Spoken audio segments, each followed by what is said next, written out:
ಅಮ್ಮ ಶಶಿ. ಹೇಳಿ ಅಜ್ಜಿ. ನಮ್ಮ ಅಭಿ ತುಂಬಾ ಒಳ್ಳೆಯವನಮ್ಮ. ಅವನ್ನ ಯಾವತ್ತೂ ಬಿಟ್ಟು ಹೋಗ್ಬೇಡ.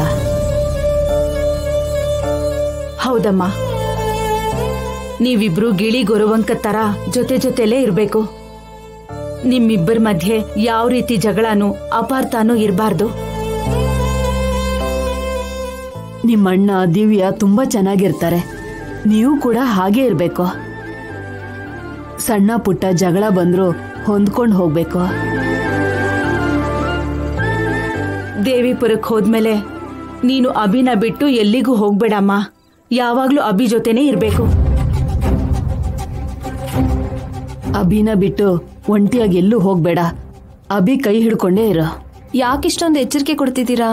ಅಂದ್ರೆ ನಿನ್ಗದು ಹೊಸ ಊರಲ್ವೇನಮ್ಮ. ಗೊತ್ತಿಲ್ದೇ ಇರೋ ಊರಿಗೆ ಹೋದಾಗ ಹುಷಾರಾಗಿರ್ಬೇಕಲ್ವಾ? ನಮ್ಮನೆ ಸೊಸೆಯಾಗಿ ಮೊದಲನೇ ಸಲ ನಮ್ಮ ಊರಿಗೆ ಬರ್ತಾ ಇದ್ಯಾ. ಎಲ್ರೂ ಕಣ್ಣು ನಿನ್ ಮೇಲೆ ಇರುತ್ತೆ. ದಿನ ದೃಷ್ಟಿ ತೆಗೆಸ್ಕೋಬೇಕು.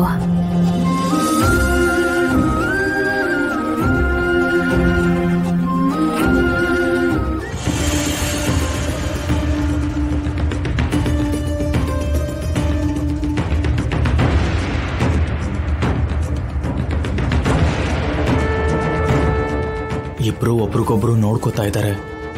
ದೇವಿಪುರಕ್ಕೆ ಹೋಗೋ ಅಷ್ಟರಲ್ಲಿ ಇವರಿಬ್ರು ಒಂದಾದ್ರೆ ಸಾಕು.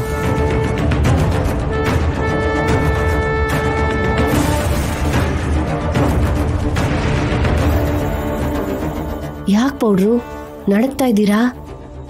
ಎಸಿ ಕಡಿಮೆ ಮಾಡೋದಕ್ಕೆ ಹೇಳ. ಇದು ಎಸಿ ಇಂದನೂ ಜ್ವರದಿಂದನೂ ಬಂದಿರೋ ಚಳಿ ಅಲ್ಲ ಕಣೆ, ಭಯದಿಂದ ಬಂದಿರೋ ಚಳಿ. ನಾವ್ಯಾಕೆ ಭಯ ಪಡ್ಬೇಕು? ಯಾಕಂತಿಯಲ್ಲೇ? ಅಯ್ಯೋ, ದೇವಿಪುರ ಹತ್ರ ಬರ್ತಿದೆ, ಸಾವಿಗೆ ಹತ್ರ ಹೋಗ್ತಿದೀವಿ. ಯಾವ ಕಡೆಯಿಂದ ಯಾವ ಅಪಾಯ ಆಗುತ್ತೋ ಭಯ ಪಡ್ತಾ ಸಾಯ್ತಿದ್ದೀನಿ.